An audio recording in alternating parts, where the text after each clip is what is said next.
Good evening, everyone. I am Sudhindra, Architect Sudhindra, Chairman, IIM Mysore Center, and I'm very happy to welcome you all to today's event. The new team of office bearers are very enthusiastic and excited to roll over a series of events and programs on various topics that would equally interest both the practicing architects and architects in academics. The events are proposed in a bundle of 5 different focused areas: design ponderings, panel discussion revolving around the environs of design and architecture; architecture matters, architects and their architecture; pedagogical architecture, all about architecture, academics in architecture; auxiliaries in architecture, allied fields of architecture; commerce of design, the business of architecture. Today, we kickstart our events with Design Ponderings 1, Design for Wellness, the new mantra, in association with the GSSS School of Architecture for Women and Indian Green Building Council, Mysore Chair. Recently, IIA and IGBC have signed an MOU to support green building movement, sustainable development in the field of architecture, design and planning.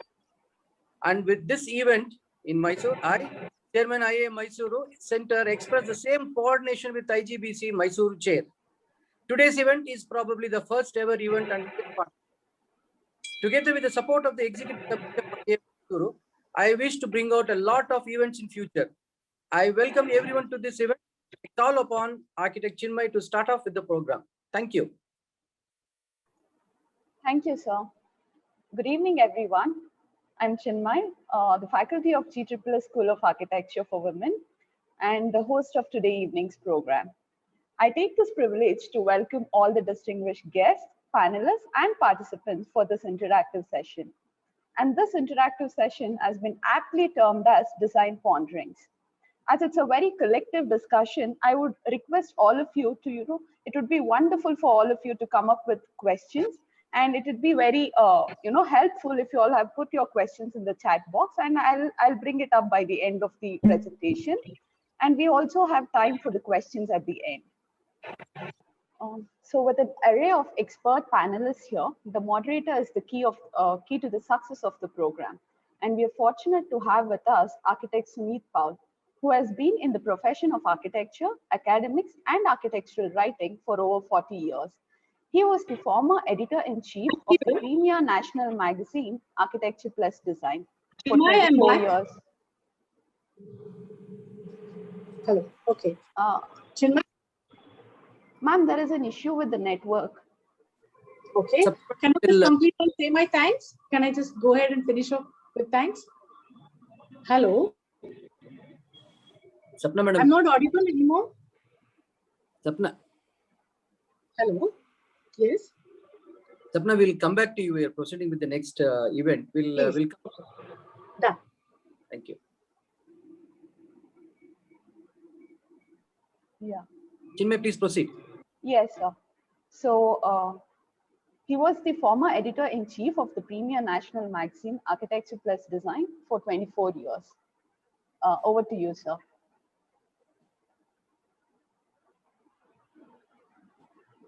Hello. Yeah, I hope I'm audible. Yeah, yes, a very good evening yes, to everybody, to my fellow panelists, to the esteemed audience of architects, professionals allied to architecture, and of course the students. First of all, I think I would really like to thank the GSSS College for Women, Mysuru, the IIA chapter, and IGBC, the Mysuru Center, for having organized this kind of event, which I think should be very exciting in these times which we are undergoing at the moment, the pandemic times, and we need to talk about certain pertinent issues. So I think thank you for having me also to be here. And as regards what Chinmay was saying, the moderator, I think I would really like this session to be an informal, knowledgeable session that we can all participate, the panelists and the participants, because at the end of the day, it's to actually have a dialogue, right? So we will proceed like that. Whoever has a question in between when we are talking, etc., after the talks, you're most welcome. The panelists to sort of interject for a short little time. Of course, time is short. Talking about design ponderings, I think this is a great initiative which has been taken up, and I believe it's a series of interactive sessions which are going to take place, and they would be talking about pertinent issues. And architecture for wellness, the new mantra. I think this is the first one, and an exciting one, and a very relevant one in the contemporary times that we are all undergoing. We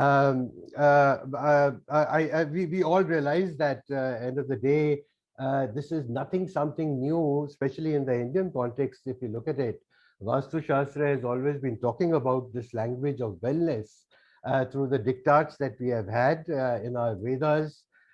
These are bioenergetic architecture, talking about exchange of energy between living systems. That's always been there. And the Pandits now have given it a different vocabulary in the contemporary times.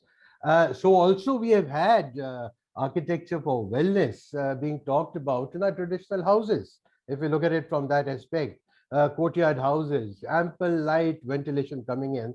End of the day, what is architecture for? I mean, if we can never forget that. I'm talking about the basics. It is for mankind, a well-being, for human beings to live a proper, healthy life. So this was all taken care of, but over a period of time, it's like, when we had the fire being lit at one level with two stones, but the fire did light. The basics, the light was there. And today we have evolved so much. We have lighters, etc., etc., what all we have. So it's the refinement going according to the times that architecture for wellness has changed. Otherwise, architecture has always been there for the wellness of human beings. I look at it like that. And contemporary sustainable architecture, apart from sort of really having the fantastic ratings everybody looks for, I think also goes in beyond providing comfort and efficiency for the human beings. There is so much you can talk about architecture for wellness. One very critical aspect which we all know about the wellness, architecture and art is art. Art plays a great role, I think. Art and architecture have always gone hand in hand together, right from day one. And art plays a great role in bringing an aesthetic wellness, I think, to the for the observer. We talk about iconic buildings and we say, oh, wow, how pleasing it is. Our wellness also goes to interior design. You see, what are the elements we are using to get a conducive atmosphere for the inhabitants? How do you bring in a cheer on their face while they are working? How do you make them more involved and happy in their environment by exploiting, by utilizing appropriately the different elements of architecture? So also is the case, I think architecture, wellness also delves a little bit more into the mental health. You see, mental environment is a very important aspect that we all need to be aware of as architects, as designers, whether it's a product or it's a building. But it definitely has some kind of a mental environment that is that we absorb. So architecture for wellness goes much beyond and there's so many other issues that I could go on, but the most relevant I feel is after these COVID times, the pandemic still on, we have had a lot of time to sort of analyze, rationalize, channelize. That where are we heading? We were in a rat race. Urbanity, thoughtlessly, sort of one after another, we were going beyond. So I think it is time to think a little bit.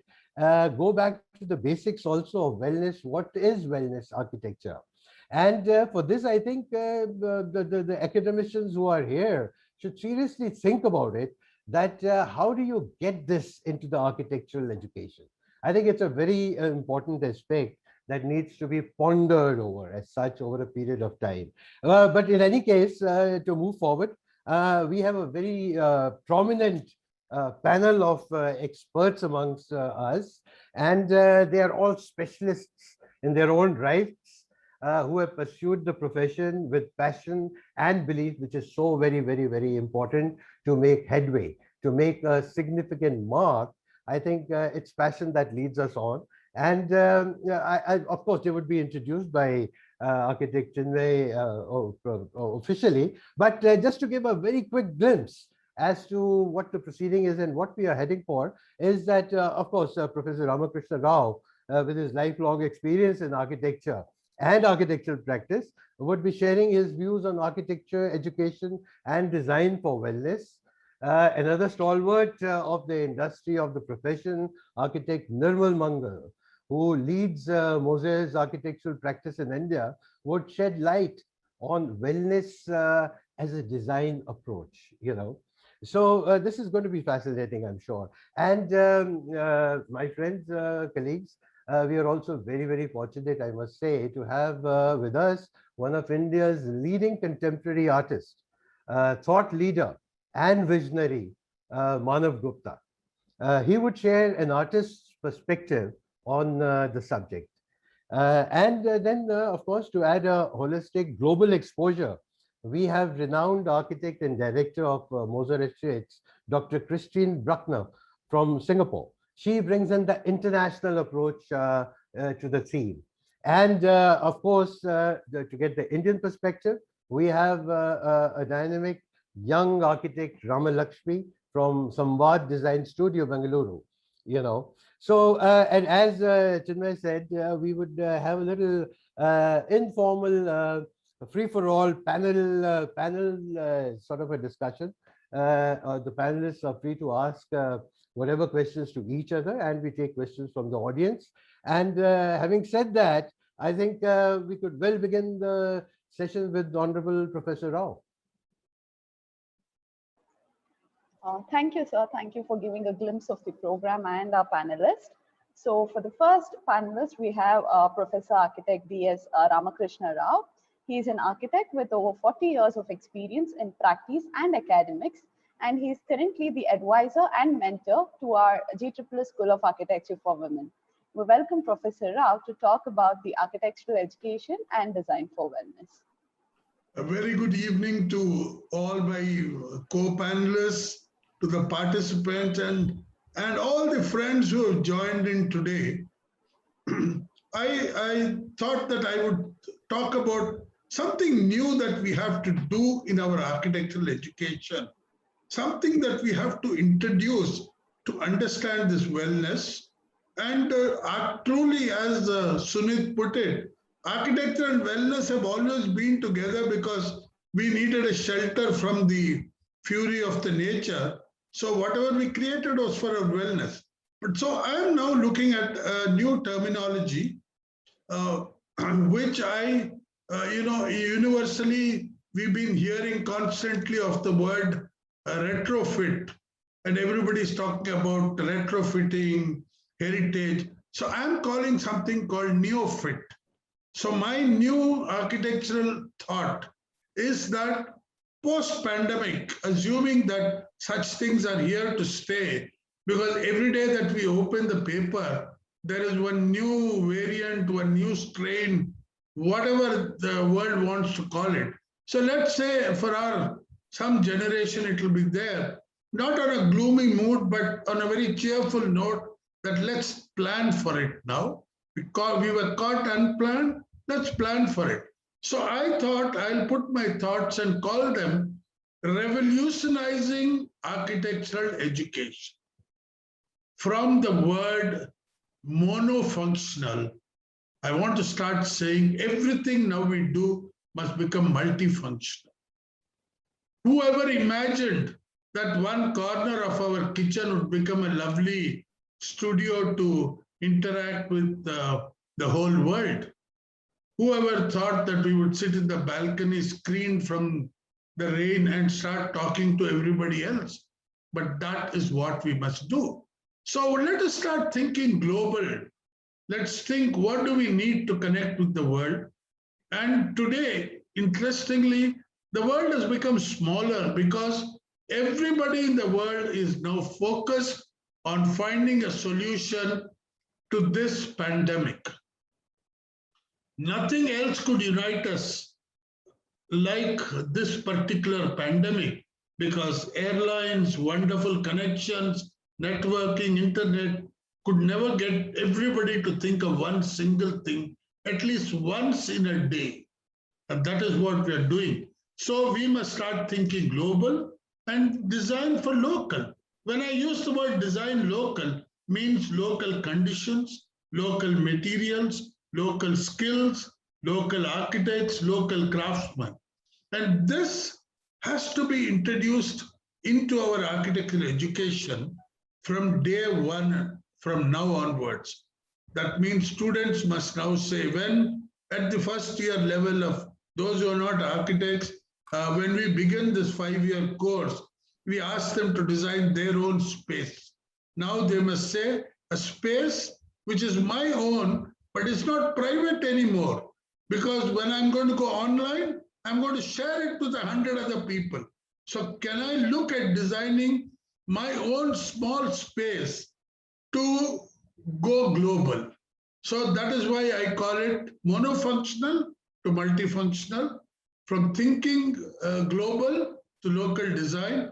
And this is my first start of something which I say should be introduced into education called neofit. So what does this neofit say? Some examples have already happened in front of us. The Indian Railways have converted compartments into comfortable places for pandemic patients. Convention centers have been made into isolated units. Stadiums have been converted into isolation units. And a whole lot of other activities are there, which have been, schools have been converted into isolation units. And all these things have happened. Therefore, we now go ahead and say, from this neofit, what is the one thing that we must take forward? The one thing that we must take forward is that architectural schools must enhance design studies. Why do I use the word enhance? I have written 2 keywords below, illness and wellness. I'm not saying that our design curriculum currently deals with illness, but there is an illness in our design studies. We still are not able to break out of the shackles of something set a few hundred years ago.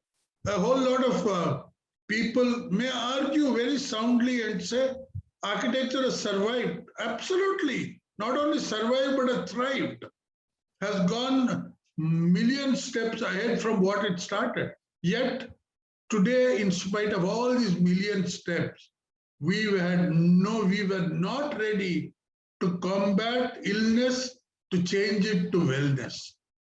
Why are we not able to do that?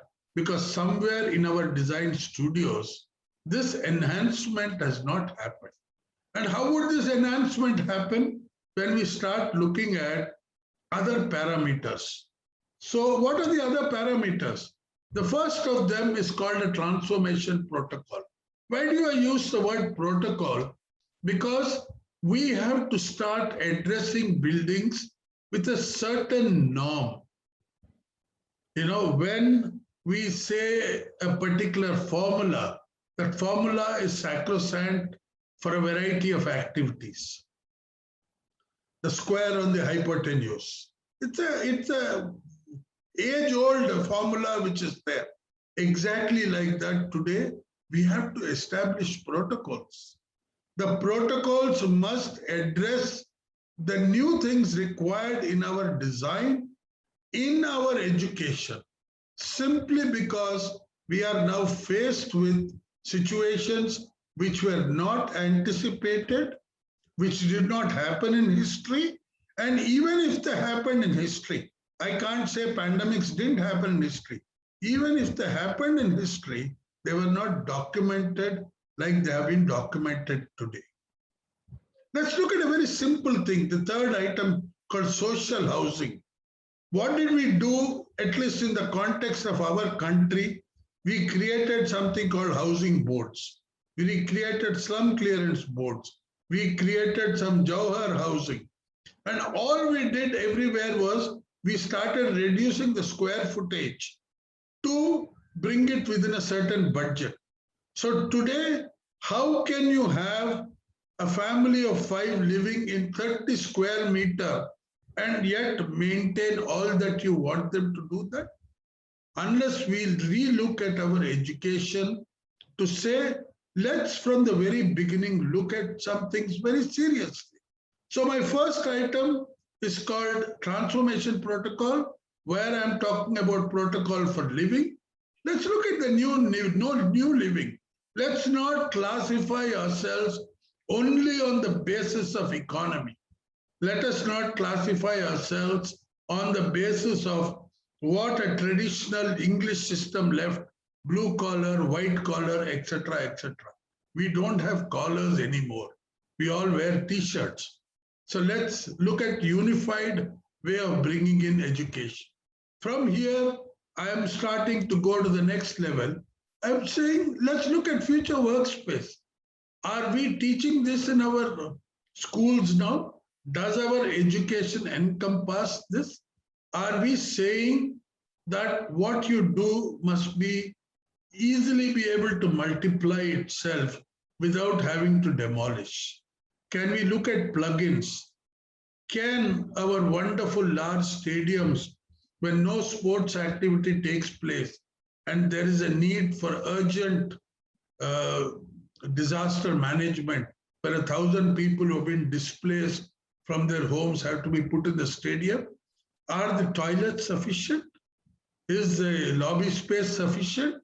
If not, I'm not saying we need to design larger toilets for lesser audience. What we can do, we can have systems where we can plug in ready-made cubicles and bring them and put them in place so that they'll start multifunctional activities. Let's look at this. And then what I do is I am now taking you all to a new aspect of education, which is now seriously lacking, whether in architecture, engineering, medicine, everywhere, that more and more disasters are occurring. Cyclones are occurring everywhere in the world.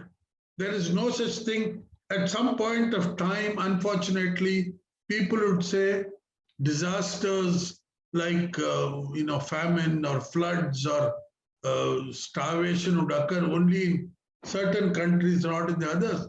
Today, cyclones have no mercy. Tsunamis have no maps and boundaries that they will attack.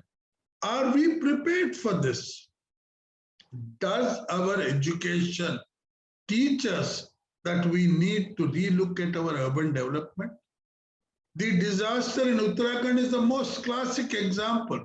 Without criticism to very leading architects practicing in Lucknow, Delhi, and Dehradun, they all built beautiful resorts along this river bank. Not even once studying, I don't know. I mean,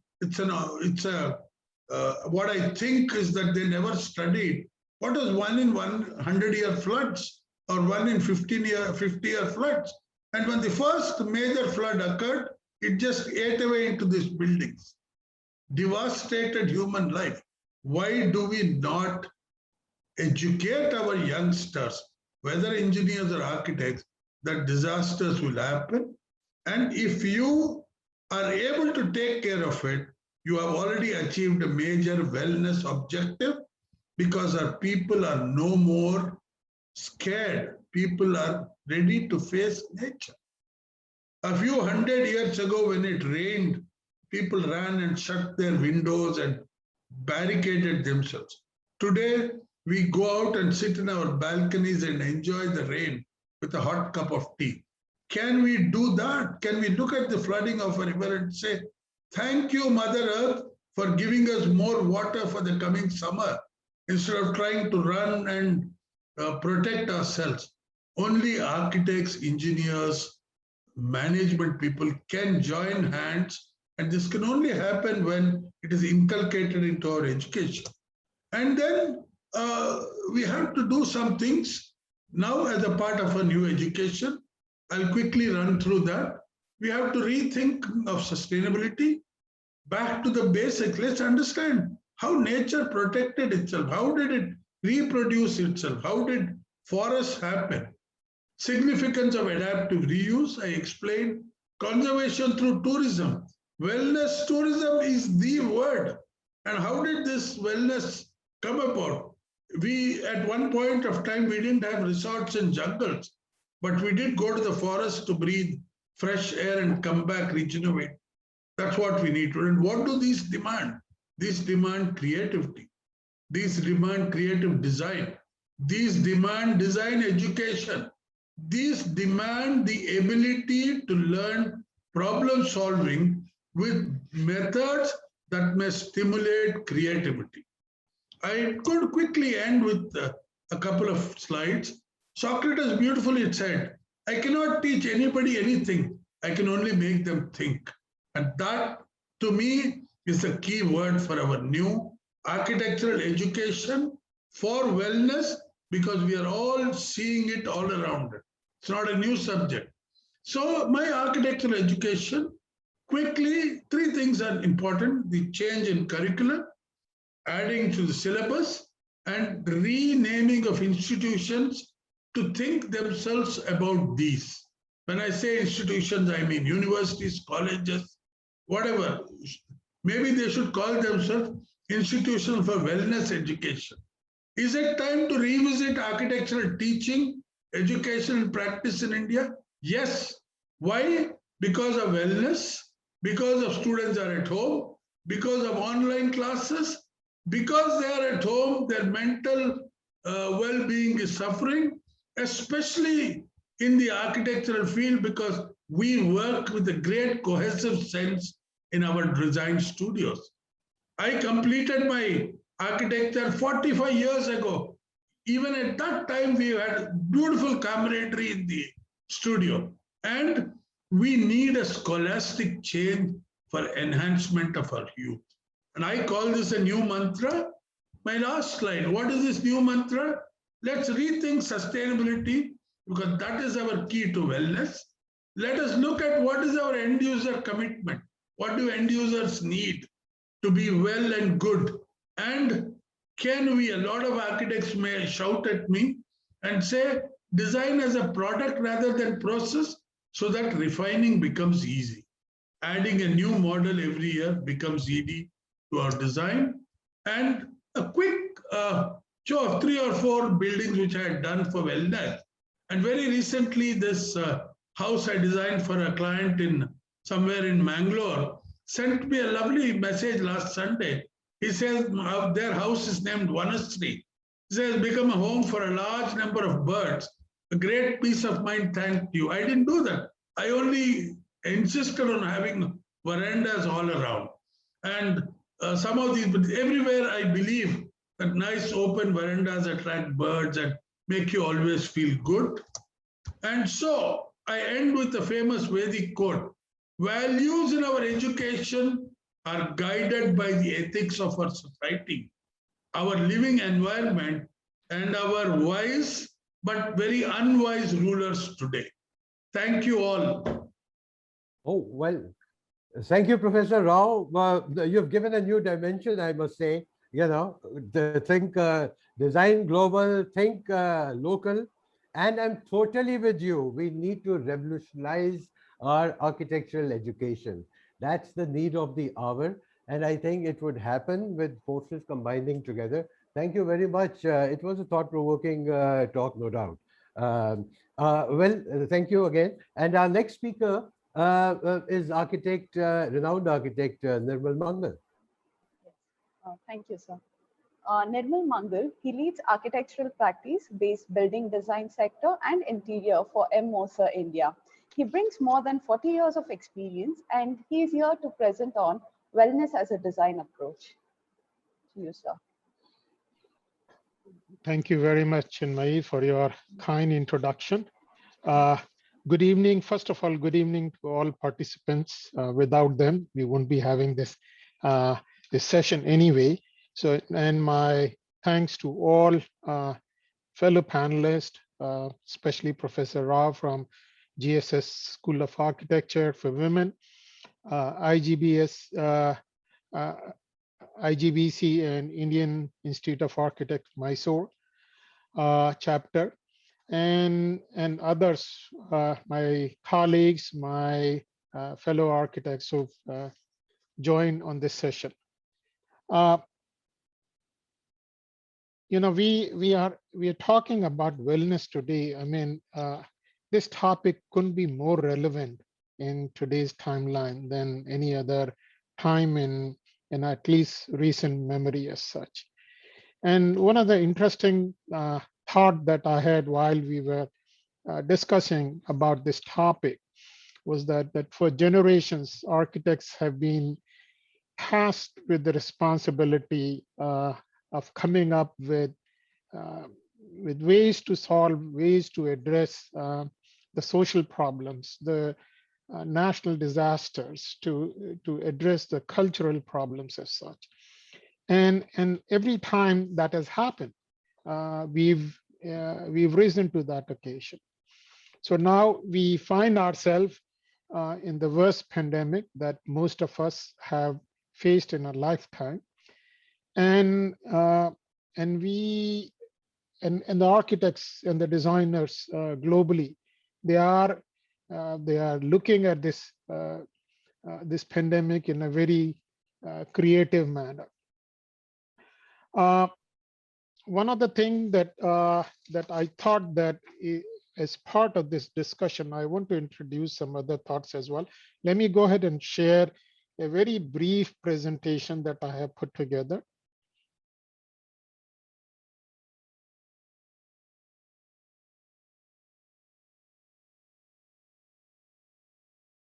Okay, can you all see the presentation? Yes, we can. Yeah. Okay. Yeah.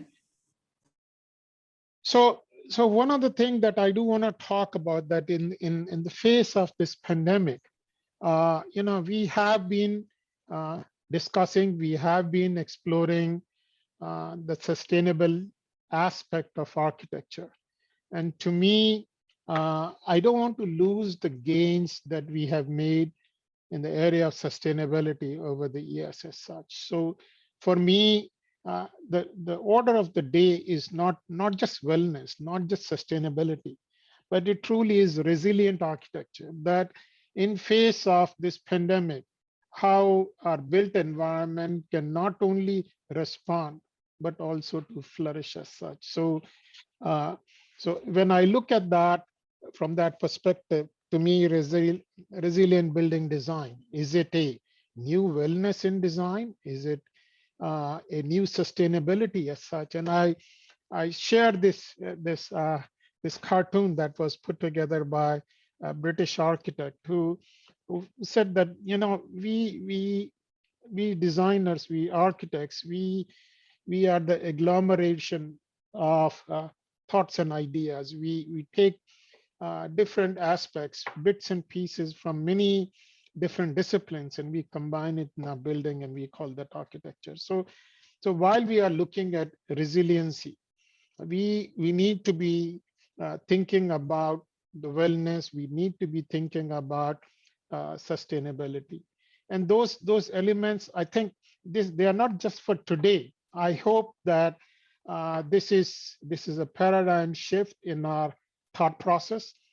I hope that our industry, our profession will take up this as a permanent change in our thought process, rather than something that we just do for now, and then when this pandemic passes over, we just simply forget about it. So as you know, one of the things I just wanted to share this with you, that I'm focusing just on the aspects what I from wellness concepts only that relate to architecture. My colleague, Dr. Christine Bruckner, she's an authority in the area of sustainability as well as wellness. She'll talk in detail about what wellness is all about. I just want to cherry pick and just talk about things that I want to borrow and add to our repertoire of design approach. So as many of you would know, that there are 7 concepts of wellness in design, both architecture and interiors. They are namely air, water, nourishment, light, fitness, comfort, and mind. So I'll take each one of those and I will put my own thought in each one of those and shared this with you as to what we should be doing. So the first concept is air, and there are many,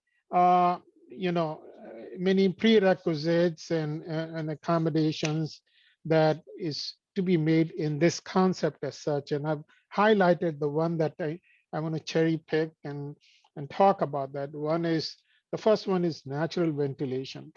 And many of the things, when we talk about wellness, some of the concern about wellness was that we live in air-conditioned building these days. We work in air-conditioned buildings, so that air is being circulated. So if there is any airborne illness, well, we are multiplying that. At the same point of time, many buildings in Indian context, they depend on natural ventilation. So one thing I want to talk about that as architects, as design professionals, when we are looking at the ventilation, we need to be thinking about natural ventilations for our projects which are non-air conditioned. We need to orient them in a way that would enhance the ventilation of the building. We need to understand what's a stack effect, what is the cross ventilation. We need to know the prevailing wind directions and all that kind of thing.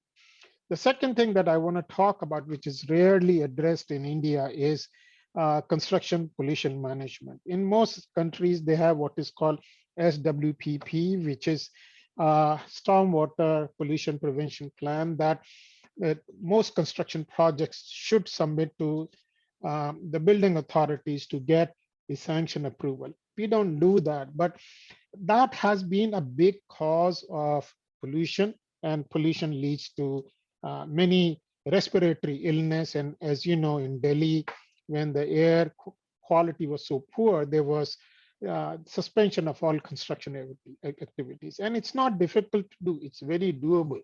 It is just that we need to be thinking about it. The third is that we think very little about the side drainage. For us, side drainage is an afterthought. And I'm talking about side drainage, not just for our site. Every site, when we develop a building, must be thinking about the regional drainage, how that site plugs into that. And there is a concept called sustainable drainage system, SUDS. And there are 4 concepts on that what is the water quantity that you are managing, what is the water quality that you would have, what are the amenities that you can create out of this water, and then what biodiversity can you create, should you create a water amenity on site. Then the next item is next concept is water. And with water, we really take it for granted. And as you know, many areas of the country has been suffering with severe water shortage. And India is a land of rivers. My God, how can we go through that? And this session is really not going to go in that direction. Why we have water shortage? I have very definite thoughts on that. And majority of them are man-made. We have severe runoff, and as Professor Rao talked about the disaster of Uttarakhand, I believe, those, if it was handled correctly, shouldn't have happened to begin with as such. So we need to be worried about the water quality, what we need to do. Needs to be ways to monitor the water quality on a side-by-side basis, and certainly how do we treat water, and especially if a site is in close proximity to waterways as such. The next concept and these are the concepts that we as architects, when we design building, must address, and that's what I'm cherry picking on. Many of us, we bring lunch from home when we go to work and all that, and most of us, you find that most offices are not really suited. They are not geared to provide some eating places as such, so people eat at their desk and all that. It takes very little to create places for people to have their lunches and all that kind of thing.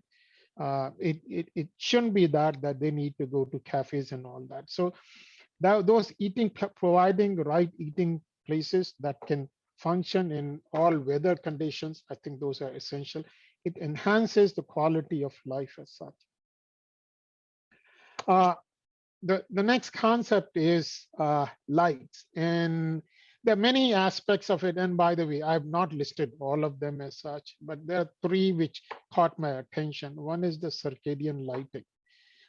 This is relatively new concept as such, not as old as I've been in profession, but relatively new. And what it does is that it mimics the intensity and color of light from morning till evening, so that our body responds to it in an appropriate manner as such. It enhances our immunity. It gives us better mood. There are many things it contributes in terms of lighting, what the lighting is supposed to be doing. For us, and all of us, we know that it really doesn't take a rocket scientist to know that the daylight really is very essential for us. And I saw many years ago a picture in National Geographic in which the children of Siberia were being given UV lighting treatment because they do not get any natural light over there. So we need to do daylight modeling of every project just to know how we can maximize use of daylighting in our project. And that leads to how we can do maximize the daylight fenestration in our buildings as well. Cannot emphasize enough about that. The next one is, did I miss something? Okay. The next one is fitness. And, I'm so glad that we are looking at more and more about fitness as such. We need to promote the use of stair case design in our buildings as such, and combine ways to integrate stairs and ramps. And the image on upper right-hand corner, this is a wonderful design in which the ramp is combined with staircases so that it makes any outdoor space very accessible to people. There needs to be exterior amenities to the extent possible, even in a small project which promotes connectivity. It gives people reasons to go out as such. I know I'm running kind of a little bit over time, but let me just quickly mention this also. The next aspect is comfort. And there is a concept of universal design. And what universal design does is that it addresses the disability of all kind, from wheelchair to hearing disability to visually impaired to children to elderly. The design must address all of those kind of things. There needs to be also the noise abatement that needs to be part of our design. And one way natural means is to use landscape as noise abatement. And then as part of ergonomic, as Corbu thought about modularity, I think this is the history coming back that we need to be thinking from that direction as well. And then in terms of what do we do, how do we, create a stimulating environment for our mind. And the way we do that is, like, for example, that you have integrative design process. The image on the upper right-hand corner, this is, by the way, this is a process that we at MO should use, that in which we want to integrate all design professionals along with the client to create something that really addresses their needs as such. We need to be looking at biophilia to stimulate our mind. We need to have adaptable spaces so that spaces can function in more than one way as such. So with that, I just want to quickly show a few projects as such. One of the things that we also as a thought process is to really use roof as a meaningful places of respite. Means when in urban environment where open spaces are in, there aren't very many, we need to look at how we can utilize roof spaces as usable spaces as such. These are some of the projects which have been certified as well project. And I thought I want to show you that after going through this routine, is it possible to create the wonderful architecture? And it picked out about 3-4 projects. This is an office building. This is called Rio 55 Sur in Spain. This is CSEP Gigi. This is in Hangzhou city, China, and I like them very much because they really are very stimulating. This is Epic. This is by a wonderful construction firm from Sweden, and uh, this was an abandoned place on the waterfront, and they've really revitalized this space as such. And this is an employee center. This is for employee recreation, actually, in San Francisco for a company called Genentech. With that, I thought I'll pass it back to Chinmay. I may have taken a couple of minutes extra, so I hope that's quite all right. Thank you, Chinmay. Yeah. Thank you, Nirmal. It was invigorating to understand. Yes, the order of the day, as you say, is resilient architecture, not only to respond, but also to take it forward meaningfully, and a very good, very good insight, I must say, to the 7 concepts of wellness that you explained. Time being what it is, I guess we would go to our next esteemed speaker, Manav Gupta. Mr. Manav Gupta, who is one of the eminent contemporary artists of the country, who has created some of the most iconic public art projects in India. As a pioneer and a thought leader in the field, Mr. Manav Gupta is here to share his views on artist perspective. Over to you, sir. Very good evening to everyone, and thank you so much, Dr. Rao and Sunit and everyone to have organized this and invited me. And it's indeed a great pleasure to have such distinguished architects and panelists and the audience, along with students, to be exchanging thoughts as an artist. Because as an artist, what's important is that what are you doing beyond art? And for me, that was a very relevant and pertinent question, because I have always tried to embrace architecture and nature. Nature has been my source of inspiration. It's been my journey of art all through. It's given me everything that I am. And therefore, the 5 elements and how I can bring that and share my art and my process with architecture, with spaces, and on an evolving timeline across 25 years of art practice since my first solo, into public domain, where art and design and architecture all become very interspersed, interlinked. And especially in these times when we are looking for new solutions, I think this is a very avant-garde and brilliant thought to have this discussion, because it's so relevant in terms of especially the healing quality of art, the healing quality of design and nature and architecture that can be now used and can be serviced for mankind across boundaries.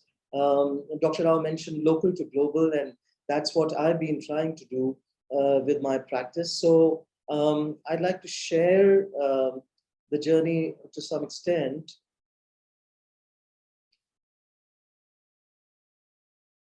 So let me first just share not the latest projects, which is a lot to do with architecture, which is not officially launched, so I'm not sharing that. But this is 27 acres of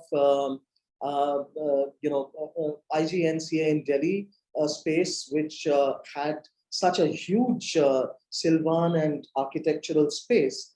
And that space was hosted by Ministry of Culture for my installations.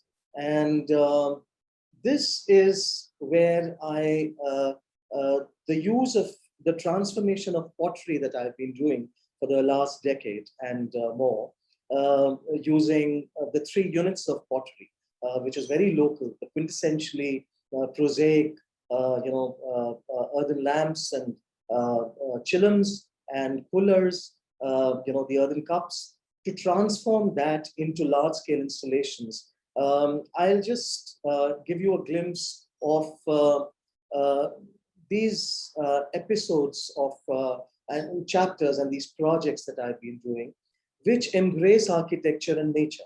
So here, this is rain.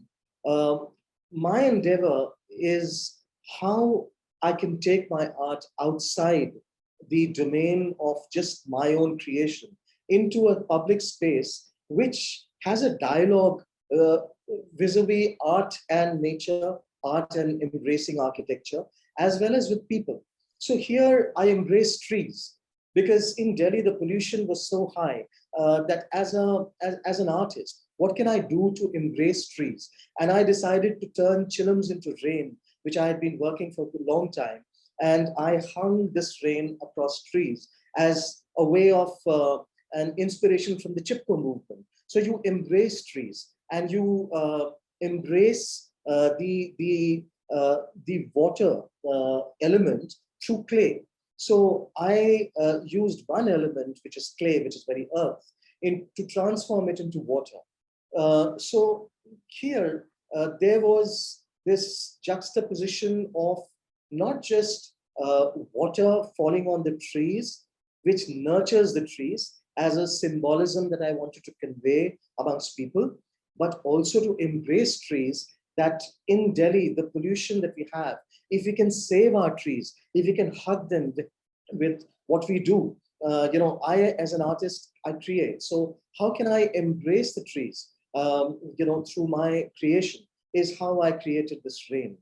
And this was an entire rainforest model, and with the beehives along with it. So this, we'll come back to this. Here is another example where I embraced architecture. Now, this is again another completely central space in the heart of the city of Delhi, at the India Habitat Center. So the IHC is a very, very core cultural hub and a very happening center in the city. Now, to bring a river within the city was something that I was very, very excited about. Now, to create a river, is one thing, but to embrace architecture without really encroaching on it is another thing. So I found this space, and you would notice that these I served as, I used as mountains. So the fall of the river, or the waterfall, or the waterfront that I created ran across the steps. And I got this lovely place called the Plaza Steps at Habitat Center. And I embraced that space with the river. So here, what did I do? I took the earthen lamp and I did a dishon on it. I inverted the earthen lamp into a droplet of water. And I created several lakhs and lakhs of these earthen lamps into a river. So this river was not just quiet. It was a river where there were a lot of stories to happen. There was a lot of engagement to happen, because how would one communicate besides art, a step beyond? So this is another space, another architectural piece called the Mati Ghar at the IGNCA, which a lot of people would know, all of you would know. Mati Ghar has been there for many, many years at IGNCA in Delhi, which was made of clay and which was meant to be demolished for several years, but it was kept somehow. Now, I wanted to embrace that Mati Ghar with clay as a waterfall, and I created the waterfall on Mati Ghar as again, activism does not need to be loud and aggressive and violent, or just negative. It can also be positive. Through art, what can one communicate? What can one say? That the future of architecture could be these kind of spaces where we have clay, we have material which are eco-friendly, and therefore I embraced the Mati Ghar with my river, with the earthen lamps. And here, these 27 acres was sprawling with Sylvan surroundings. So I decided to create the beehives, which I've been working on for several years, with the trees.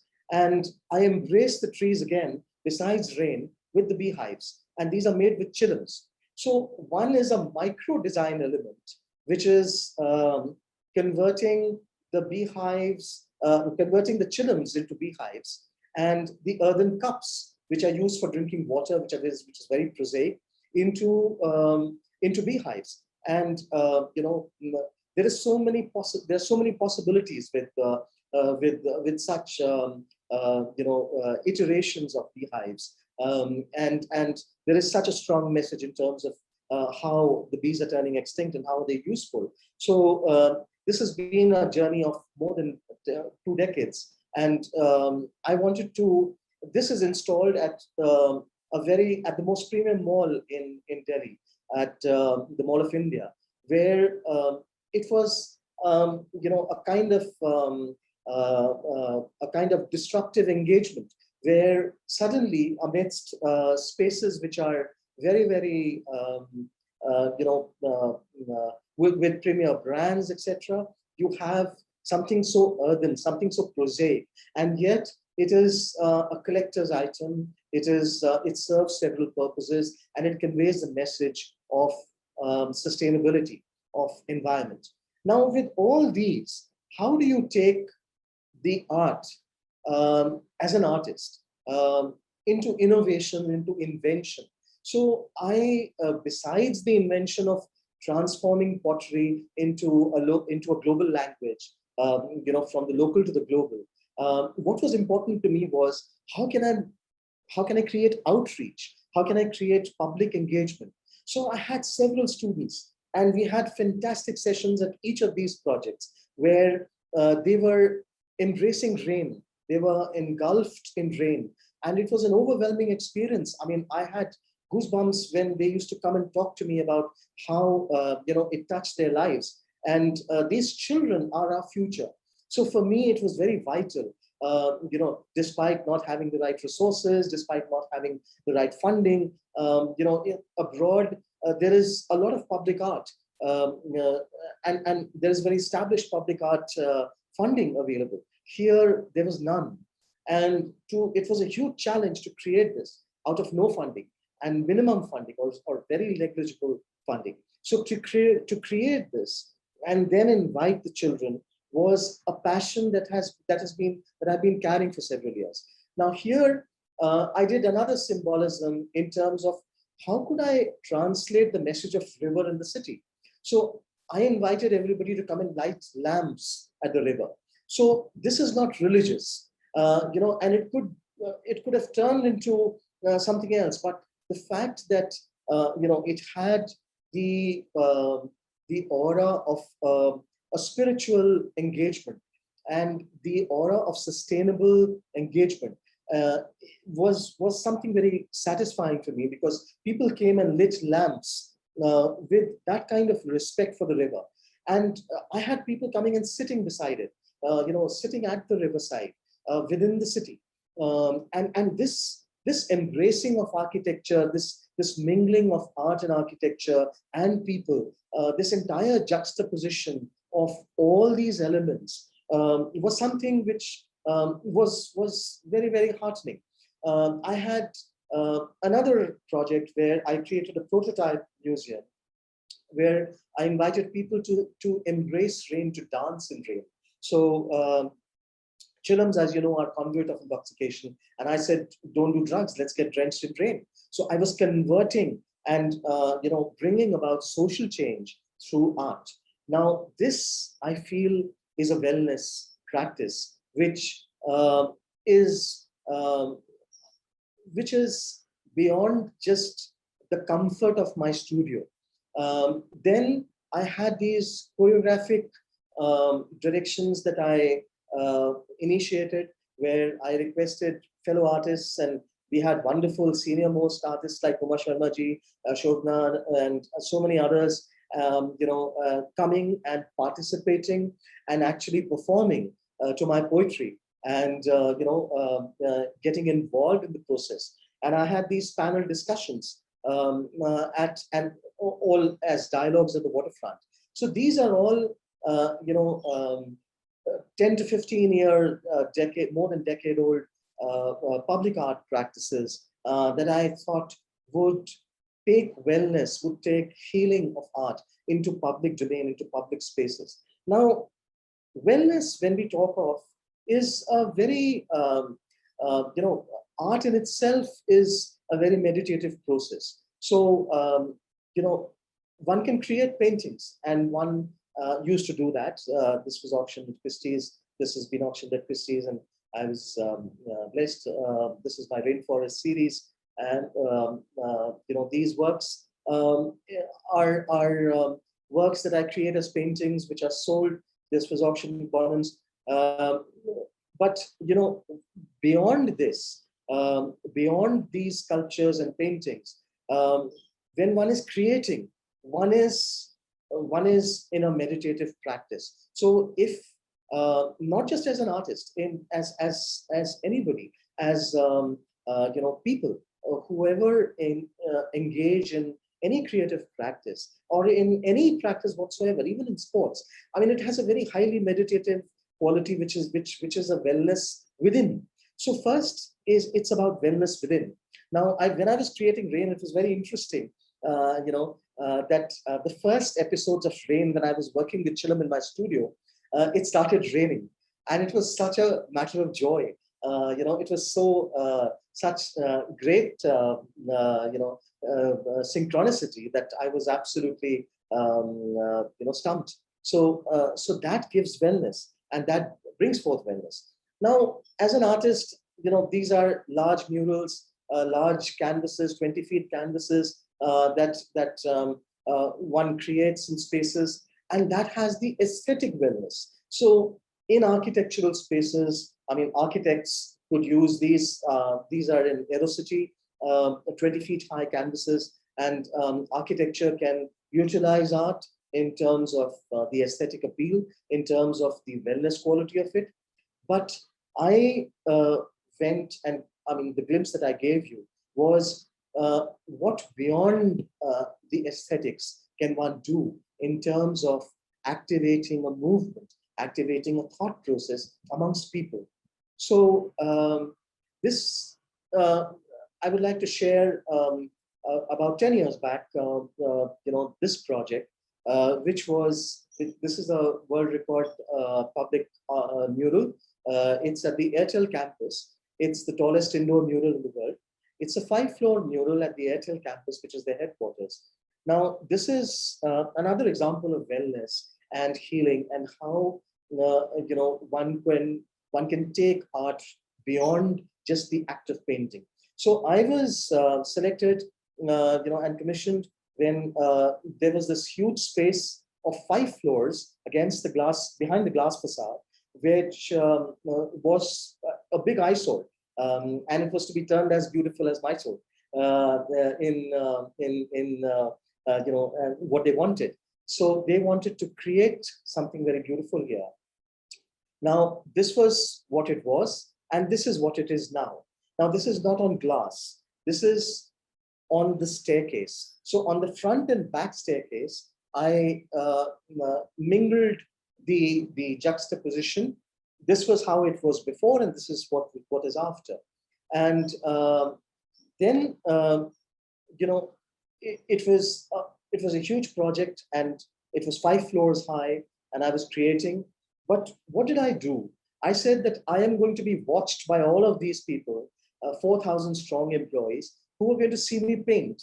So I wanted to infuse that wellness amongst them in that entire campus.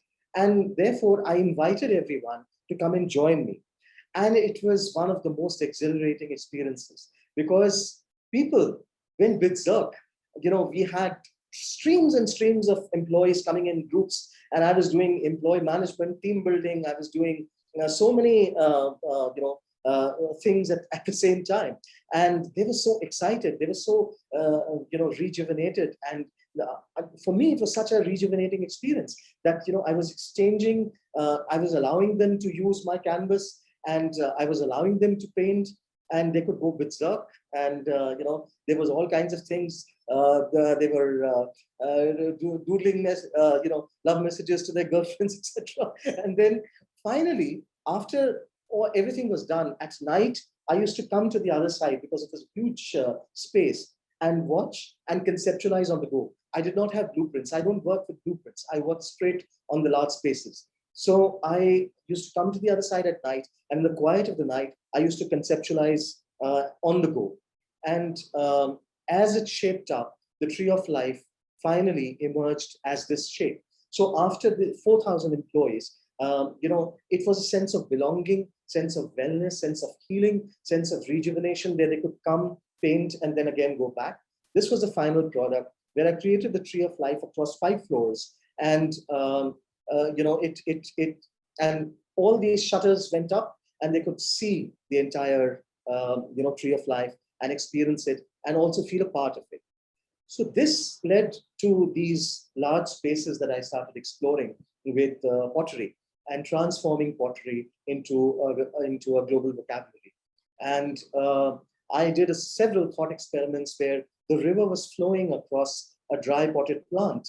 And there was design at the micro level where I was inverting, as I said, the earthen lamp into Duchamp, doing a Duchamp on it. And I was embracing spaces, and then the effect of water with glass. This was at the DLF Mall, where again, inviting people to come and be a part of it by lighting of lamps, and then getting them to, be a part of the creative process in terms of the beehives, and then to experience rain and the rainforests. And this was several schools coming in, and experience that cannot be put in words. And it was something that I very, very deeply cherish. So wellness and architecture, art and design are all very, very, potent possibilities for creating awareness on sustainable practices for our future generations. And these artists can play a huge role. So I tried to take art beyond art, and that's what I've been practicing as an artist, that how can I, bring about wellness by changing a space, bringing in the prosaic pottery into Amrita Shergill Marg as a prototype museum, or into Aerocity as the time machine, and the sound of Om as the time machine. So these are earthen cups, and we are all cups of clay. And this was juxtaposed against brands at the Mall of India. So these are different episodes and different experiences. And the thought experiments where I let the river flow as if water was flowing. And this was another magical moment where after a few months of the project being there, we had the plant blossom on its own. I placed a dry twig because obviously gardeners could not come in water. And lo and behold, this was a transformation. So the thought experiment, the power of thought is very powerful.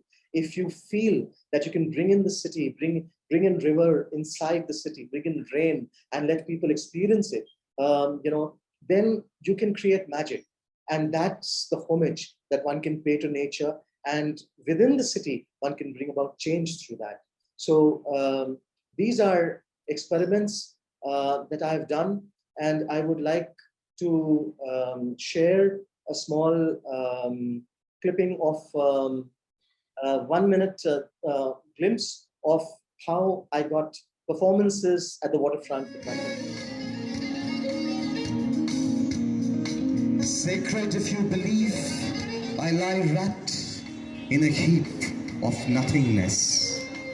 Sacred if you believe, I lie wrapped in a heap of nothingness, unsung, unlit, unheard, till the end of time. At an altar sometimes, flames peep out of my earthen palms, an iridescent torch woven by moonbeams, and your soul sings your desires.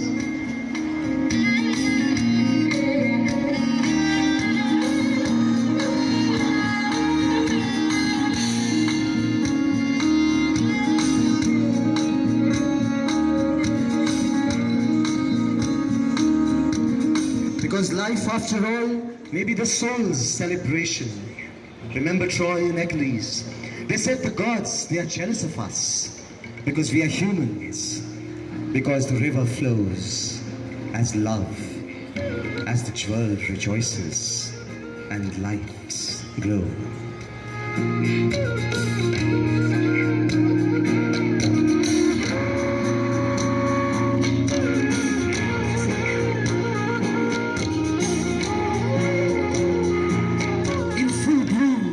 Harsh outside, the leaves that appear shelter the story of river and stone, and the flame glows.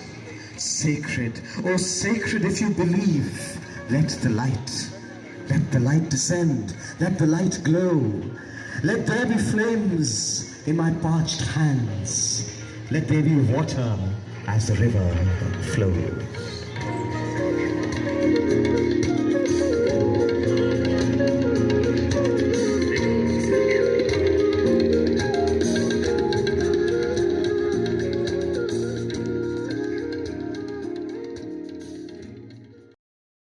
So I think I would end this with this performance that I shared.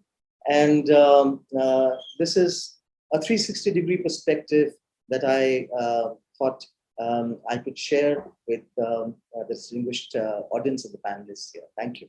Thank you so much, Madhav. Wonderful, absolutely. How you interlock art, architecture, and design, and the fantastic talk of how the entire process of healing can well be accomplished through art. And of course, fantastic installations. Thank you so much once again. Yeah, I think shall we once again continue with our next speaker? I'm afraid we are going to be short of time, but Architect Christine, renowned sustainable expert, could I request you for your views on this on the subject? Hello, everybody. That was fantastic. Thank you so much. It's an honor to be here. I'm going to share a few slides in a bit of a Pechakucha style so that we can understand a little bit about wellness architecture. And I think some amazing concepts have been shared already. So thank you to all of our fellow panelists. I'll just give you a little bit of an introduction. I'm an architect, have been practicing for many, many years, looking at how we can integrate sustainability and wellness into every space that we create for people. And many of the ideas of actually engaging and working with others, working with users, working with the public, mentoring, sharing, this is definitely something that is very important to me. And I wish we could all be together personally in India at your school. And I look forward to opportunities to work together with the students and to really engage and go into these in more depth. We are honored to have, I work with M. Moser Associates as a director, and Moira Moser, the whole company, is a woman-owned company. And there's a lot of elements. I know you are a women-focused architectural school, and there is something called WLSA. WSLA is the Women's Sustainable Leadership, and it's a way of bringing people together who are looking to help find ways to make a more sustainable future. And we have mentorship programs, and we do a lot of that internally as well. Here are many of our own people. We're over 1,100 strong. We're in many countries around the world, but very strong in India. And we look to work together as a community. And these are our people. It's really important, bringing it back to people. At the end of the day, we design spaces for people, with people. It's all about creating community. And these are some of the ways that our community gives back and looks to share. We've done many talks around the country, around the globe, to continue to learn from one another and to share what we've learned. So if I take a step back, for me, architecture is truly the design of places within which people and organizations can reach and exceed their highest potential. And this is a definition that I learned at a young age with my father as an architect and my mother as an urban designer, that we need to understand buildings on how they support people and human needs, and really looking at how we design for physical and mental health and well-being of not only individuals, but of entire communities. So how do we do this? One of our key motivators is working with nature. And we're going to go through a few very clear details, but taking these images, taking this concept, and working with everything that comes through our sight to magnify it, embrace it, and bring it into our designs. And it is very exciting in this time to see that many of the designs which are focused on sustainability and wellness are also being recognized by our profession. And this is one of our offices, actually in Hong Kong. And these are many of the ways that we create wellness architecture. We can start in the beginning, working with people, understanding their thinking, taking it through the entire design process, through the entire construction process, and then post-move-in, understanding how it can be used and embraced and continuously repurposed and multiply used. We understand, of course, that sustainability is paramount. This is something that has been at the foundation of our work, having a light touch on our shared planet. And wellness architecture is also very critical, and it's beginning to get more and more awareness. And it's something I've devoted extensive amount of research and time to see how can we as architects build wellness architecture. What does that mean? And you can see some comments and some images along the side here, but it's understanding that when we sit for too long, we can start to lose our creativity, and physically things can happen to our health. If a space doesn't have the right acoustics, it can jar our thoughts and we can lose our whole train of creativity.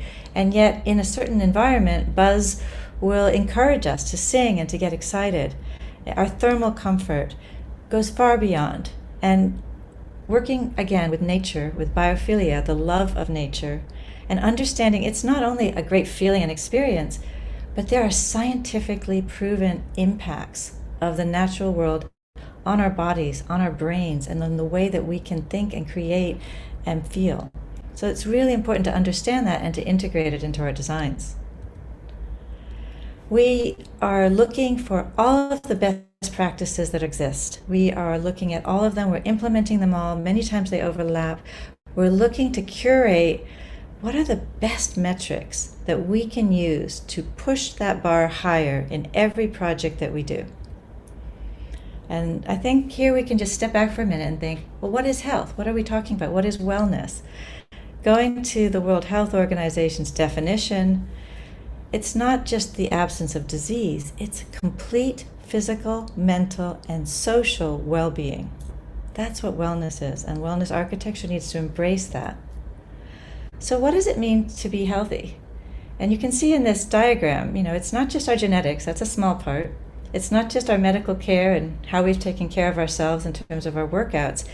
Our physical, social environment, that is the spaces that we design, that we inhabit, they have the biggest impact on on ourselves and on our health. So that gives us as architects an incredible opportunity and responsibility to develop healthy spaces for people. So what does well mean to you? It impacts more than your body. It impacts your mind. And it impacts the way that you experience every part of your life. So we've dedicated a great deal of time to this bespoke mind and design research, which is something that M. Moser has been working on for years now. And I'd pose to you the question, many of you are students and professors, how do we design architecture to empower, inspire, and heal? And I use the word heal very purposefully because the healing process is ongoing. Preventative medicine, the designs and the spaces that we're in can make all the difference. And we can create that at every scale. So let's start at the biggest scale, the scale of a city, the scale of a city-scaled campus. And this is a project we've just finished building in Shanghai. The entire space embodies wellness. The center is a courtyard open to the community, visible from every space, with natural environments, daylighting, movement, lighting, and it just finds ways to bring people together. So how do we bring that into the entire city? And you can see here, the entire space is about an oasis, always going back to nature, seeing it from inside and outside, being very sustainable, But as we design these spaces for people within, people can as easily select to work outside. And even sometimes there's no glass at all, and they can be in both spaces at once. These environments are uplifting, lots of natural ventilation, lots of choice. People are empowered with choice. And creating an entire workplace of the future means incorporating technology, incorporating all of the things that we're really learning how to understand, but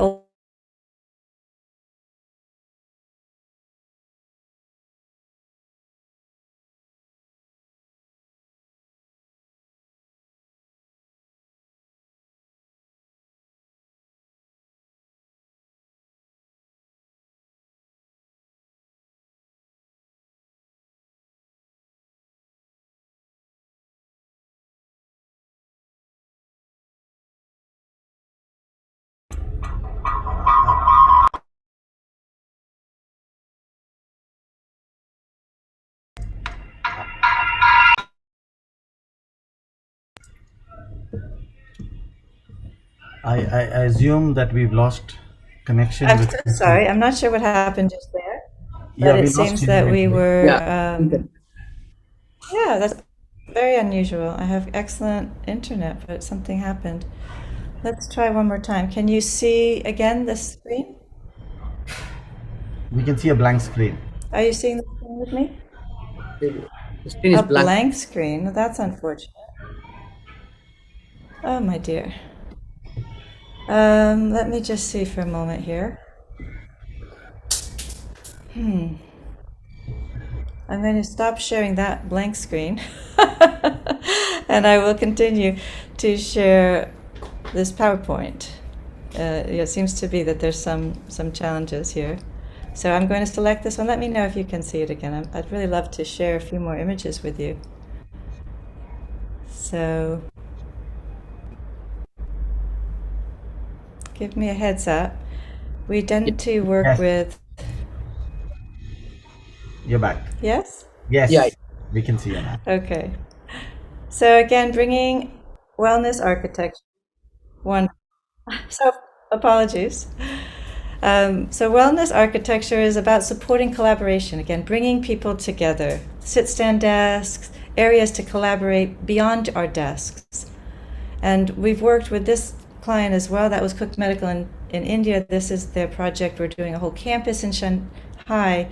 You can see the skylights at the top, green walls going through, staircases and movement, creating a very healthy space with rooftop gardens and understanding simultaneously how much daylighting is coming in, having very smart elevations and facades, working on the same ideas in their Hong Kong offices. And I just wanted to share with you one of the images of the people in that space, because after we designed and brought the spaces to WELL certification and changed some of the mentality and understanding of the space, the users couldn't even recognize the way that they were participating, and the community grew intensively with zero attrition. And this is what we're looking for, people who are engaged and excited by the design of the spaces that we create and that we're in.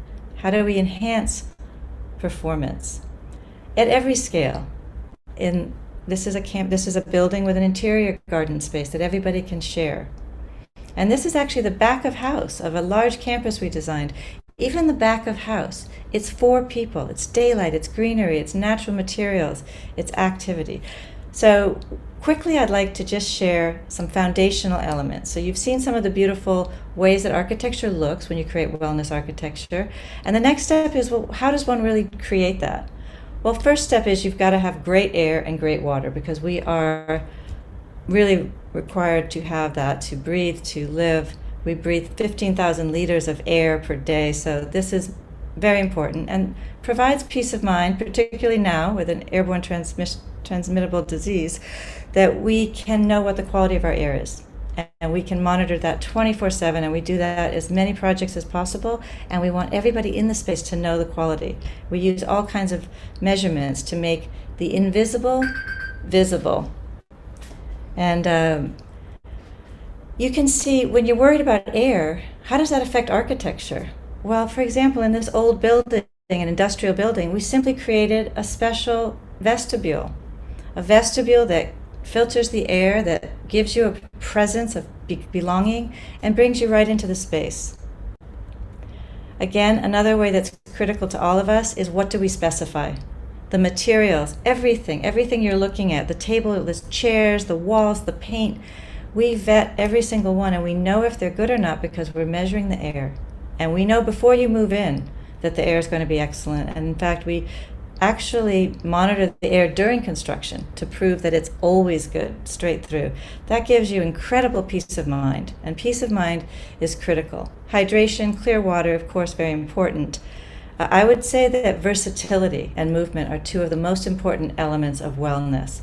And here you can see rooms that can move. This on the left, you can see a whole room that can be inside or outside. Everything on wheels. And I have a video on this I'll share with you later if we have time. But even our green walls, our buildings, everything can move, and people can change it and are empowered to create the spaces they need at that time, which change throughout the day, throughout the week, throughout the years. We are social beings, and we create places. This is a staircase between floors, but it's also become a great place for people to collaborate, to have show and tells, to bring people together, and it's right next to a garden. This is actually one of our offices again, which we treat as living labs. So every one of our offices, we're testing them out, understanding what works so that we can deliver it for clients, for schools, for beyond. Again, energizing through movement. And here's a little detail. It's about guidance, gentle guidance. We look at these curves, getting away from some of those harsh angles. It's very gentle to have details, whether they're in the ceilings, whether they're around you. This is our office in Shenzhen. They can be at different levels, but guiding air, guiding movement. This, you can see how the wood is curving, it's gently lit.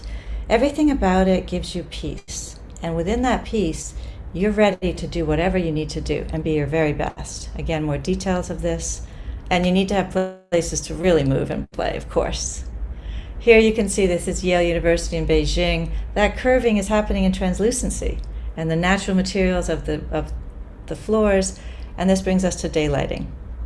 Daylighting is maximized, and as we've talked about before, we do model that daylighting to maximize it for everybody. And as was mentioned earlier, circadian rhythms are critical. Every single cell in our body takes in light and relates to light, and is important that we maximize at least 4 hours of really good light per day. And many of us don't get quite enough of that, and it affects every part of our bodies. And designing for that to prevent glare and yet to allow for clarity is critical. And I'll just share this one, literally less than 1 minute, and see if we can hear it. Here are those 7 concepts. And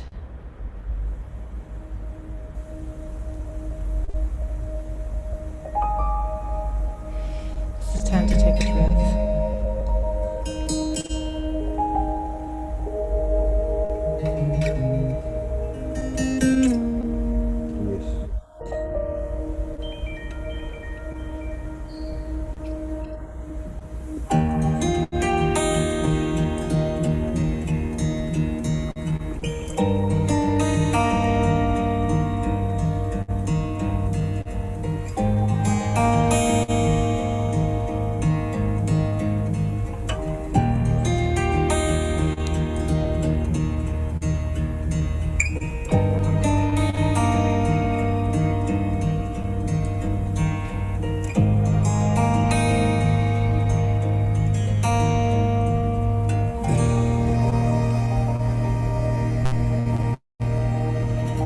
A very short glimpse into the experience of a peaceful space.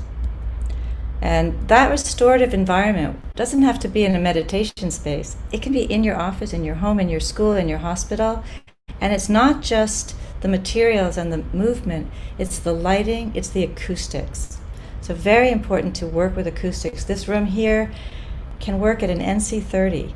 That means lots of things are soaking in the acoustics, and they're allowing you to de-stress. And we really do study the brain and how we can be at our best. It's very much about de-stressing so that we can focus, get into the zone. And the last element to really talk about when we do that is the love of nature, biophilia. This is also a working environment, but it could be a park. And this is one of our offices. This is New York. And this is very exciting because you can literally change it. Every time I come, we move the walls, we change things around. We use it for... just about creating a workplace, but a platform for real people to solve the world's most difficult. We do have some pets that are allowed. We have a lot of fun. It's very open. Creating physical environments that support creativity and productive working relationships. Everything's on wheels.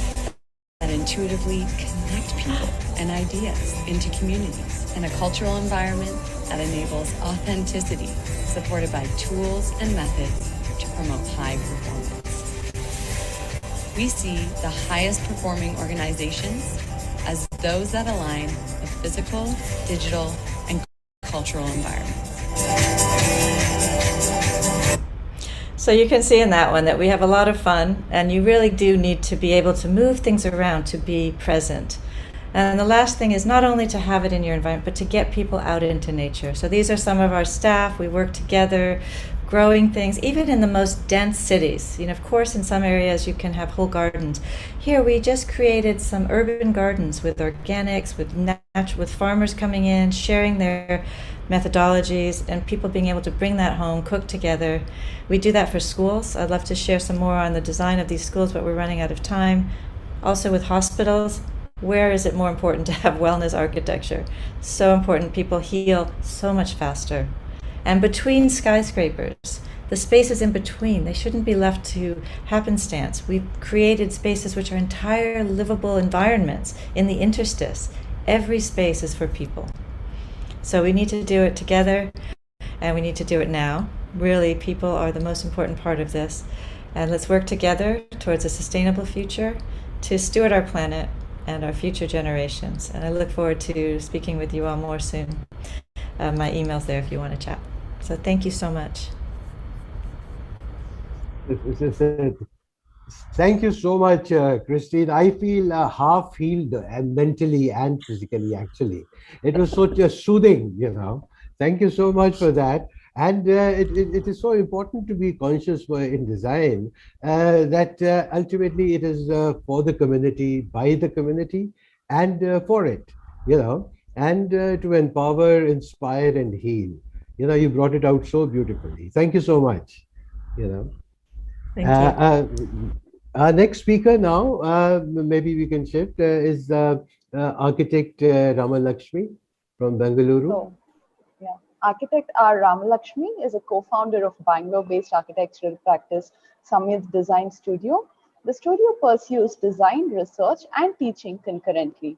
The works explore architectural tectonics in diverse contexts, climates, and scales with the search for critical, sensitive, and contemporary interpretation of architecture. Architect Ramalakshmi will be presenting now on the Indian perspective. Good evening. I'll be discussing architecture for well-being in two parts in the context of India and through our projects. One could argue that the fundamentals of well-being in the Indian context is grounded in an idea of a haptic or an experiential architecture rather than a picturesque or image-centric architecture. This is pursued broadly through 4 strategies, which I'll illustrate with examples. Firstly, the idea of well-being operates within a large conceptual framework rather than a list of rules rigidly set in stone. Take, for instance, the planning principles in India. What we see on screen is the satellite image of the 600-year-old city of Ahmedabad, established in 1411. To plain sight, this might seem like a maze of winding roads and streets, alleys, squares of different profiles, even chaotic. However, a deeper examination by Professor Chhaya reveals that this non-Cartesian geometry or lack of right angles in the city planning is just so to adjust to existing slopes and topography for water drainage. This explains why the old city of Ahmedabad seldom gets flooded during monsoon. keeping the city dry and free of waterborne diseases. The larger lesson here is to design using first principles, that is, to respect an implicit underlying order rather than an explicit imposed visual order. The second is context appropriateness, so widely discussed by the architectural fraternity. Here we see two very widely different house forms, but both are trying to address earthquake or seismic response. The first is the Kachchi Bunga, operating in the hot and dry climate of Gujarat. So the cylindrical house forms protect from lateral forces of earthquake. However, the thick mud walls and smaller apertures are to counter hot and dry climate where verandas and courtyards are counterproductive. Next, we see the house forms in Himalayan cities as pointed out by Pratyush Shankar. Here, alternating courses of stone and wood resist horizontal thrust of earthquake. However, the house form is linear and multi-story to increase solar exposure in the cold region. What we see here is the universal aspiration for well-being, comfort, and shelter, but operating with local intelligence or context sensitivity. Coming to our third strategy, it's the poetics of tectonics. Here we are not referring to romanticizing a certain material like stone or wood or surface articulation like carving. However, it's much in the same vein like Khan asks, ask a brick what it wants to be. This is a 17th century structure from Bishnupur in West Bengal. Use of bricks is justified by availability of good clay in the delta plains, but lack of stone for construction. And it's no secret that the brick operates best in compression. Hence, we see a variety of arcuate systems across West Bengal. This idea of employing and expressing an inherent structural and material attribute of building materials resonates even today, as seen in the Sharda Library project by Samit Padora. We see the use of flat brick in the Catalan wall technique, taking the form of the lines of forces, lending the roof profile, which can be inhabited below and above. This poetry of tectonics is basically the coming together of a material, its structural attribute, giving rise to the architectural expression. This also brings us to the fourth quality, which is the theoretical indivisibility of conceptualizing architecture with first principles, with context sensitivity, and an expressive tectonic coming together to create a haptic architecture. This is best demonstrated by stepwells. Stepwells are subterranean structures often lacking in elevation. Here we see the stepwell of Ahmedabad in Adalaj. Merely two columns, very unsuspecting. You take a right and you're sucked into the cool, dark interiors from the scorching heat of Ahmedabad. As explained by Professor Jain, these internal galleries or pavilions perform dual role, primarily as a structural system of shoring and strutting, preventing the earthen sides from collapsing inwards. Secondly, as a resting pavilion, much needed respite in this hot and dry climate. This is an exemplary public infrastructure which demonstrates architecture for social, physical, and ecological well-being, pursued through a harmonized coming together of designing with first principles, context sensitivity, and an extremely poetic tectonics.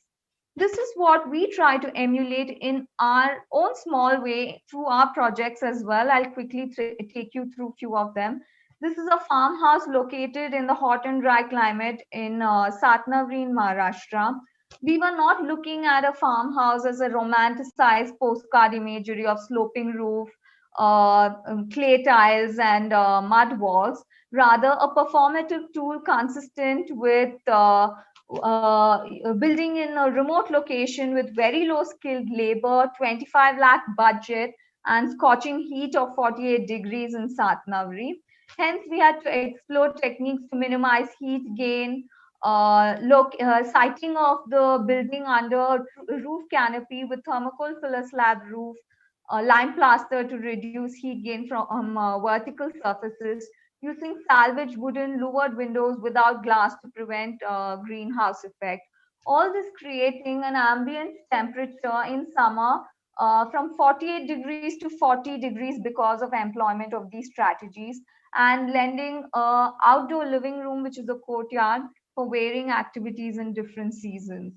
In the same vein, we were looking at a housing for a cricket academy, looking at mutual shading, study models, partially sunk structures, thick walls for thermal mass, so on and so forth.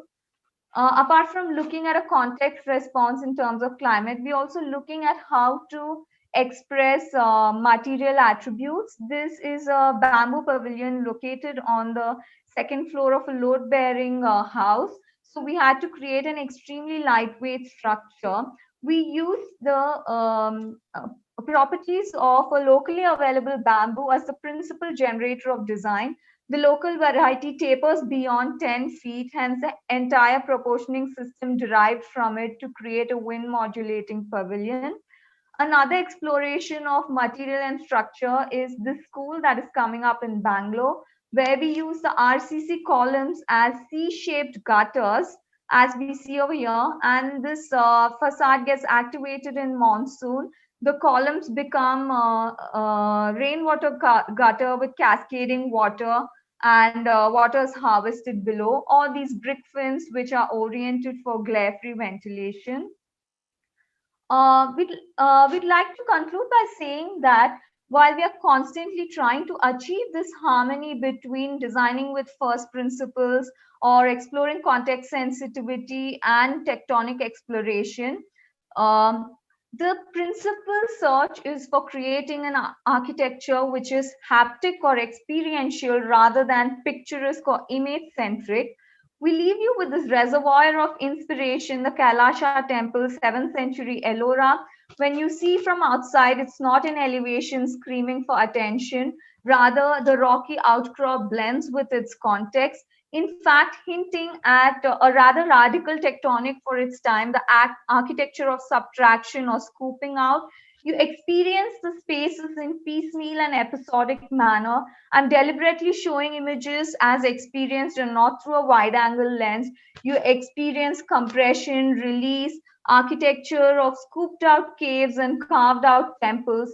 This truly is the architecture of well-being, architecture from and of the context, an architecture epitomizing conceptual thinking, an architecture of a highly poetic tectonic order. Like all great architecture, cannot be only visually consumed and has to be experienced. Thank you. Thank you so much, architect Ramalakshmi. It was indeed very articulately brought forward, how traditionally well-being in design, in urban planning, and in architecture was always taken care of so meticulously. And also, it's an insight, I would say, how young practices also are responding, imbibing elements of sustainability in contemporary living. Thank you so much for that insight. Saying about your school, we really are interested in knowing under the school, how it has come up. All of us want to know. No, essentially, I wouldn't really want to get into details of it, but it is to unlock the potential of women, by empowering them, by creating awareness about our specialized field, our built environment. And we have had our years ago when Srimati Rukmini Bai, the makings of the school is like this, that many years ago, who was the mother of, this is just one instance where the late mother of Professor B.S. Pandit thought educating a girl child was a valid cause for which she dedicated her entire life. And then, they brought out the, engineering technological institution, and to promote affordable education under technology as GSSS IETW. And later on today, GSSS has carved a niche for itself in the field of education in Karnataka with more than 4,000 students and they function out of 3 campuses with about 350 employees. But well, it is an honor to be part of this venture, while we have commenced the first of its kind School of Architecture for girls alone, and that too we braved it during the pandemic times. It's commenced in 2020. I must say thanks to Professor Ramakrishna Rao, who is also the mentor and the advisor for the school, and architect Sunit Paul, who's been here, is a part of our governing council member, and Nirmal Mangal sir is also on the board of governors. And we have the administrative band of people with R.K. Bharat, who is our CEO, and Professor Pandit's daughter, who is our administrative officer, Anupama ma'am, and we have the principal and Pratap Kumar who is the joint secretary. But right, even now as an inspirational force, we have Professor Srimati Vanaja Pandit, who is Mrs. Late B.S. Pandit, who takes care of every small thing in the school and trying to help us through the baby steps that we have with entire support. And to be able to think about, we haven't stopped at anything at these earlier stages. We have been trying to stimulate the sensitivity of creative capabilities of students, and to help develop proficiency in our field, which is very, very important. We would like to make them thinkers. See, there are 4 segments of learning which we are looking at. One is the core concept, the architectural design. And the second is the creativity, where we bring in the art component of architecture. And the third is the study component, inclusive of humanities and science, etc. And finally, the skill component, which involves a lot of hands-on model making, feeling the material, etc. kind of studies.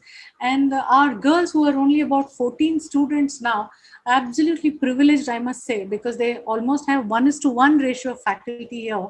And here we're trying to look at work through all the constraints, limitations, and the forward-looking thinking of our mentors and everybody. The thing is that we have come up with. They said that we have a uniform code to follow in the institution, and the first picture on the screen shows that we have all the students who have designed their own uniforms. This was the first exercise as they walked into the school.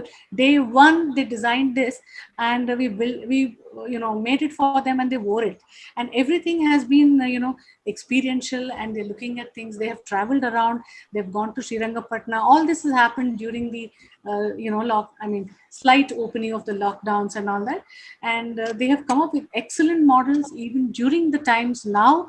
And so we are hoping to find solutions, but and not to find solutions, but to make it happen is what we're looking at. And I really hope today's presentations by all the eminent scholars here must have inspired our girls who are also part of this entire program.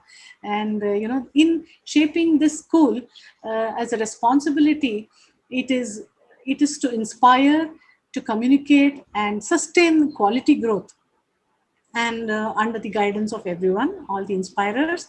Anyways, I would like to really welcome this wellness mantra that we are looking at. We still have, the concepts of how we look at the environment. We are also venturing now into the construction of the new building, which is going to be designed under the leadership of Professor Ramakrishna Rao, and all of us will be involved. In fact, all of us will be involved in making of the school, and I really hope it will be one of its kind.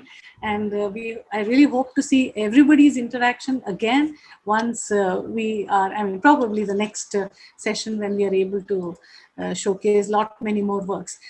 I'm actually cutting short my presentation completely because it's a little not poised for the end, but we've really absolutely enjoyed all the presentations today, right from beginning to end of the whole session.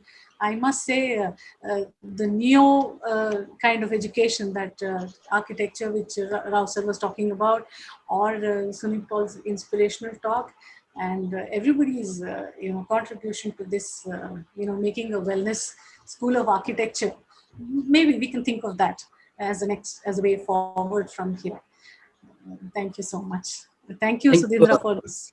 Thank you, madam. It's my pleasure. Sorry for the technical.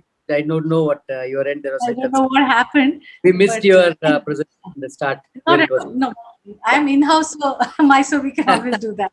So Glad to know about it. Know about your school. We want to know more about it in the coming days. Thank you. Absolutely, sir. Absolutely. Yeah, Chinmay. Chinmay, unmute yourself.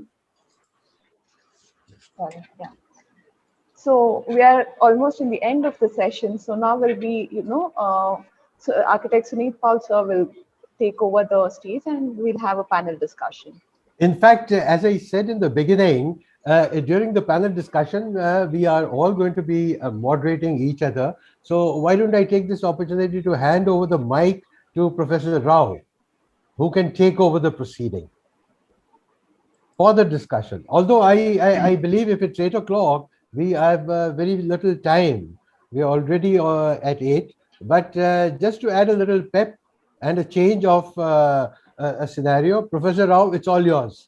Take over. Thank you so much. First of all, immense thanks to Moin for allowing us to indulge for 2 hours, and to everybody there. My first question, really not a question, a thought to Manav, is tell us something about this Earth, A-R-T-H, Earth, I've been reading so much about you. Can you just explain that a bit once, Manav? So Earth is about, seeking truth, small truths and larger meanings of life. And this is a concept which has been a brainchild for almost now more than 2.5 decades. And you see, if we can recognize the power of these small truths of nature, and we can seek the larger meaning of cosmic intelligence, and then we can engage with each other, with between cultures, between people. I think that would be a very holistic and organic engagement. And I've tried to do that as Earth, also meaning, in Hindi, Earth is meaning. Meaning, correct. In the Devanagari script. And Earth is also in English pronounced as E-A-R-T-H, as Earth. So, and if you expand Earth, it is art for Earth. So, the entire philosophy was to mingle these three triangular, contexts and create an engagement for social change, for public opinion, and as a movement, which brings together different thought processes and generates dialogues for a future which is more sensitive to neglected aspects, to aspects which we are forgetting. Because if we go into the Vedic philosophy, if we go into ancient practices, as some of the panelists brought out so beautifully, if we go into nature, we see how beautifully the entire civilizations were blossoming. But now we are turning more and more consumerist, and we are only looking at crass commercial kind of perspectives. So we need to give more weightage and support such projects. For instance, the kind of work that I'm doing, in India, it's very difficult to do this kind of work. Funding is a major issue. So if large architectural enterprises like the wonderful organization that we have 2 eminent panelists from, if organizations like this support such public art, and encourage such dialogues and collaborate, then there are endless possibilities that we can jointly do in terms of creating a movement which brings about change. Great. Thank you so much. And I have a couple of quick questions, then we can start talking. One, now I go straight to Ram Lakshmi. Ram Lakshmi, what was the reaction of people when you did that farmhouse in a very unconventional manner. How did people around react? The client react? That's right. It's an interesting question you ask. Actually, we did have when we did not show images of the projects, and we had a sort of get together over there, and we realized actually people are nuanced enough to experience architecture if you allow them to.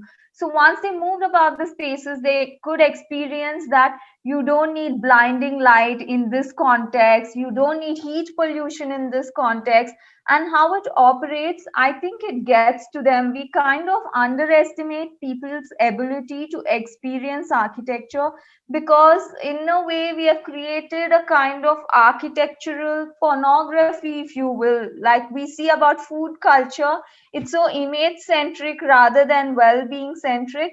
So I think this was a huge learning even for us, not to undermine a client's ability to be perceptive. Excellent, excellent. Sunit, can I go to Christine once? Christine, can you hear me? I can. Yeah, Christine, I love this word nest and rest. Can you just say something about it? It sounded so interesting, you know. So that's really part of the idea of finding peace within the architecture that we create, and finding places where you can come within, go inside to your most peaceful space and think about things in a new way. And I think if you look at all of the concepts of wellness, and we go to that mind concept, we're always so busy thinking and creating, and we get very busy in our minds. Through that peacefulness, finding home, finding peace, it actually has been proven scientifically that we can get closer into flow, we can be at our most creative, and that we can actually reach our potential with more ease. And so those are some of the principles of that mental and physical well-being that are critical as we design wellness architecture. Great. Thank you so much. Sunit, back to you. Oh, well, it's actually, I mean, it's been a very, very enthralling session, I must say.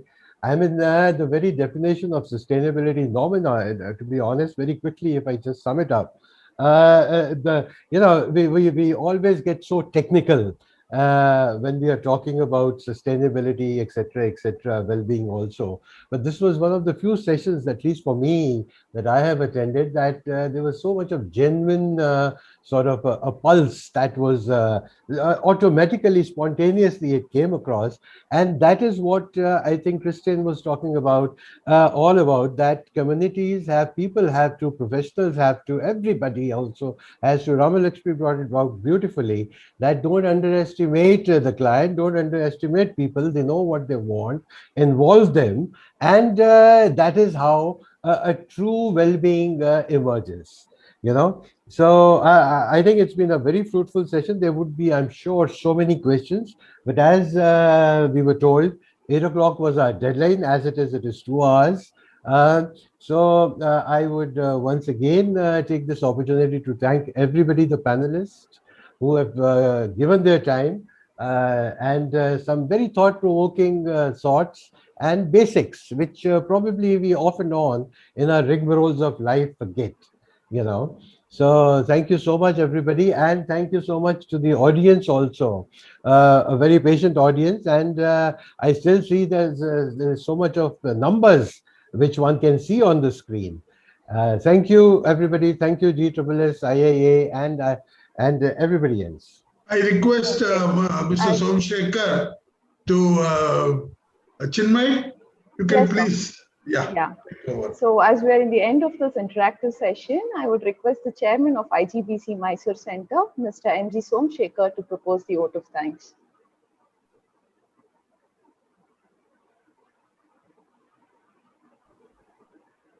Yes, sir. You can go on.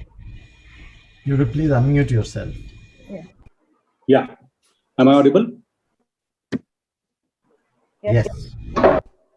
Good evening, everybody.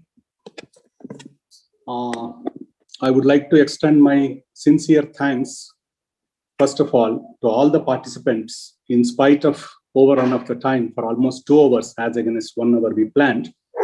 they have been with us in a large number. I thank each and everyone for involving and participating in this webinar. And further, I would like to thank all our panelists. The time was just insufficient for each one of you to express whatever experience and the work you have done. And we have given you a very short time, but still you have done justice for the whole webinar in putting it in just 10 minutes, the lifetime experiences you have in sharing with the participants and all the panelists. Thank you very much. Time is running out. We're already late. I may not be able to take each and everyone's name and thank personally, but again, I would like to thank all the panelists on behalf of Indian Green Building Council and on behalf of Indian Institute of Architects. Thank you very much. And further, I would like to thank the chairman of the local center, Sudhindra, for joining hands with Indian Green Building Council and trying to make this event a very successful event. Last but not the least, the people who have really supported us in seeing that this event becomes very successful and meaningful. Architect Chinmay, who coordinated the whole program, I would like to thank you. Numita Nagendra, and last but not the least, Muin Harris, who have been very patiently supporting us almost for 2 hours in spite of the time running out. So you have been a wonderful support. Thank you, Harris. And I would like to conclude thanking everybody once again, and thank you very much. Thank you. Thank you very much. Thank you. Thank you, Mohan. Thank you, all of you. Thank you, sir. And Thank you. a very good evening and good night to everybody. Good night. Everyone. Thank you. Grateful. Good night, everyone. And to all the wonderful participants who made this lovely. Yes. We had participation today, sir. Thanks to you all. Thank you. Thank you. Thank you, Sudhindra. Thank you so much. Thanks all. Thank you. Have a safe day ahead, day and night, And near ahead. and the future. and the future. Okay, good night. I end the session.